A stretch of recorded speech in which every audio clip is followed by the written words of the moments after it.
आज का जो हमारा पहला प्रश्न है वह है, सरकारी आंकड़ों के हिसाब से छत्तीसगढ़ राज्य के कितने लाख हेक्टेयर भौगोलिक क्षेत्रफल में करीब 43% क्षेत्रफल में खेती की जाती है। तो इसका जो सही आंसर यहाँ पे ऑप्शन दिया हुआ है, तो इसका सही आंसर है हमारा ऑप्शन बी, 135 लाख हेक्टेयर भाग में छत्तीसगढ़ राज्य में खेती की जाती है। अब है अगला, दंडकारण्य कौन से भाग में स्थित है?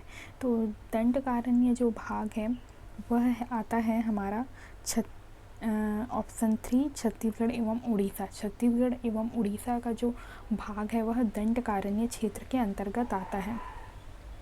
अब है अगला, छत्तीसगढ़ में विशाल मैदान की आकृति कैसी है?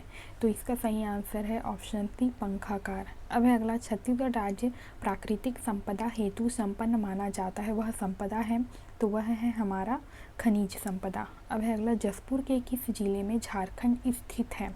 तो जसपुर के उत्तर पूर्व भाग में, जसपुर के उत्तर पूर्व दिशा में झारखंड स्थित है।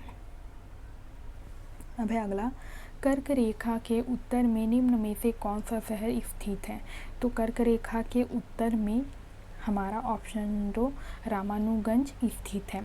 अब है अगला, निम्न में से कौन कर्क रेखा में सर्वाधिक निकट है? तो कर्क रेखा से सर्वाधिक निकट कौन है? Option A, Baikunthpur. अब है हमारा अगला प्रश्न, छत्तीसगढ़ के निम्नलिखित में से किस जिले में कर्क रेखा और भारतीय मानक समय देशांतर का कटान बिंदु स्थित है? तो इसका सही आंसर है हमारा ऑप्शन 2, सूरजपुर। अब है अगला, छत्तीसगढ़ की भौगोलिक संरचना में निम्नलिखित में से कौन से शैल समूह सबसे अधिक फैले हुए हैं? तो इसका सही आंसर है ऑप्शन ए, आर्कियन शैल समूह जो है वह छत्तीसगढ़ की भूगर्भिक जो संरचना है उसमें सर्वाधिक मात्रा में पाए जाते हैं या सर्वाधिक मात्रा में फैले हुए हैं। अब है अगला, छत्तीसगढ़ में धारवाड़ क्रम की चट्टानों का महत्व किस अयस्क के लिए है? तो छत्तीसगढ़ में जो धारवाड़ क्रम की जो चट्टान है उनका महत्व लौह अयस्क के लिए है। ठीक है, लौह अयस्क के लिए है। अब है अगला, देवगढ़ उच्च भूमि छत्तीसगढ़ के किस भाग में विस्तृत है? तो देवगढ़ उच्च भूमि जो है वह छत्तीसगढ़ के उत्तरी भाग में विस्तृत है। अब है अगला, दलहा पहाड़ किस जिले में स्थित है? तो दलहा पहाड़ जो है वह जांजगीर चांपे में स्थित है। अब है अगला, मैनपाट में तिब्बतियों को किस वर्ष बसाया गया था? तो मैनपाट में तिब्बतियों को 1962 में बसाया गया था।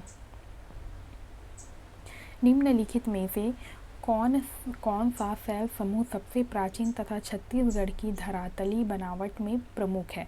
तो छत्तीसगढ़ की जो धरातली बनावट में जो प्रमुख है वह है हमारा ऑप्शन 3, आर्कियन शैल समूह। आर्कियन शैल जो है वह सबसे प्राचीन शैल समूह कहलाता है। अब है अगला, निम्न में से कौन सी भारत की मिट्टी की समस्या है?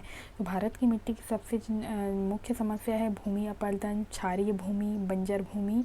तो इसके अंतर्गत क्या आ जाएगा? उपरोक्त सभी। तो सही आंसर आ जाएगा उपरोक्त सभी। अब है अगला, छत्तीसगढ़ की निम्नलिखित मिट्टियों में से किसमें चीका की मात्रा सर्वाधिक होती है? तो ऑप्शन तीसरा, कन्हार जो मिट्टी होता है उसमें चीका की मात्रा सर्वाधिक होता है। अब है अगला, निम्नलिखित में से किस क्षेत्र में धारवाड़ शैल समूह का विस्तार नहीं है? तो इसका सही आंसर है ऑप्शन चौथा, कोरिया। कोरिया क्षेत्र में धारवाड़ शैल समूह का विस्तार नहीं है। बाकी भानु प्रतापपुर है, दंतेवाड़ा है, कवर्धा है, इन क्षेत्रों में धारवाड़ शैल जो समूह है उसका विस्तार पाया जाता है। अब है अगला, छत्तीसगढ़ में स्थित निम्नलिखित में से कौन सा शैल समूह चूने के पत्थर की प्रधानता का है? तो इसका सही आंसर है हमारा ऑप्शन दूसरा, कडप्पा। कडप्पा क्रम का जो शैल समूह है वह उसमें चूने की प्रधानता अधिक होती है या उसमें चूने की मात्रा अधिक होती है। अब है हमारा अगला, छत्तीसगढ़ में प्राप्त लैटेराइट मिट्टी कहलाती है ए, डोरसा, दूसरा भाटा, सी, काली, चौथा डोमट। तो इसका सही आंसर है हमारा ऑप्शन दूसरा, भाटा। अब है अगला, छत्तीसगढ़ में सबसे अधिक क्षेत्रों का विस्तार है। तो छत्तीसगढ़ में सबसे अधिक क्षेत्र का जो विस्तार है वह है कडप्पा ट्रैक का। कडप्पा ट्रैक का सर्वाधिक विस्तार है। अब है अगला, सीतालेखनी पहाड़ किस जिले में स्थित है? तो सीतालेखनी पहाड़ किस जिले में स्थित है? तो पहला बस्तर, दूसरा नारायणपुर, तीसरा कोरिया, चौथा सूरजपुर। तो इसका सही आंसर है हमारा सूरजपुर। सीतालेखनी जो पहाड़ है वह सूरजपुर जिले में स्थित है। फिर है हमारा अलबका पहाड़ी कहाँ पर स्थित है? तो अलबका जो पहाड़ी है वह बीजापुर में स्थित है। अब है अगला, गौर लाटा चोटी किस पार्ट में स्थित है? तो गौर लाटा चोटी जो है वह सामरी पार्ट में स्थित है।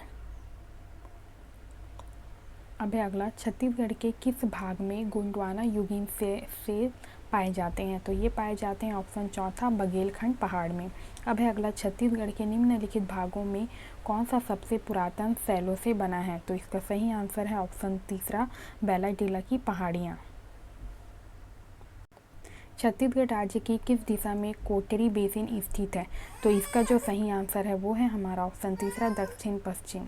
अब है हमारा अगला प्रश्न, छत्तीसगढ़ का सर्वाधिक भौगोलिक क्षेत्र किसके अंतर्गत आता है? तो इसका जो सही आंसर है वो है हमारा ऑप्शन चौथा पठारों के। अब है अगला, केशकाल घाटी किन दो भौतिक क्षेत्रों के बीच सीमा बनाता है? तो इसका जो सही आंसर है वो है हमारा ऑप्शन तीसरा छत्तीसगढ़ बेसिन और बस्तर पठार। फिर है गोदावरी प्रवाह बेसिन छत्तीसगढ़ राज्य के किस भाग पर स्थित है? तो यह स्थित है दक्षिणी भाग पर। अब है अगला, ऊपरी महानदी बेसिन को ऊपरी नर्मदा बेसिन से अलग करने वाली श्रेणी है। तो इसका सही आंसर है मैकाली श्रेणी। मैकाली श्रेणी जो है वह ऊपरी महानदी बेसिन को ऊपरी नर्मदा नदी बेसिन से अलग करने वाली श्रेणी है, या अलग करने वाला। छत्तीसगढ़ राज्य की देशांतरीय विस्तार की तुलना में अक्षांशीय विस्तार कैसा है? तो इसका सही आंसर है ऑप्शन बी अधिक है। फिर है छत्तीसगढ़ के अंतर्जातीय सीमा पर स्थित जिलों की संख्या क्या है? तो इसकी संख्या है 18। किस राज्य की उत्तरी सीमा छत्तीसगढ़ राज्य की दक्षिणी सीमा को निर्धारित करती है? तो इसे निर्धारित करती है आंध्र प्रदेश की सीमा। छत्तीसगढ़ के किस भाग में कन्हार बेसिन स्थित है? तो इसका सही आंसर है उत्तर पूर्व सीमा भाग में कन्हार बेसिन स्थित है।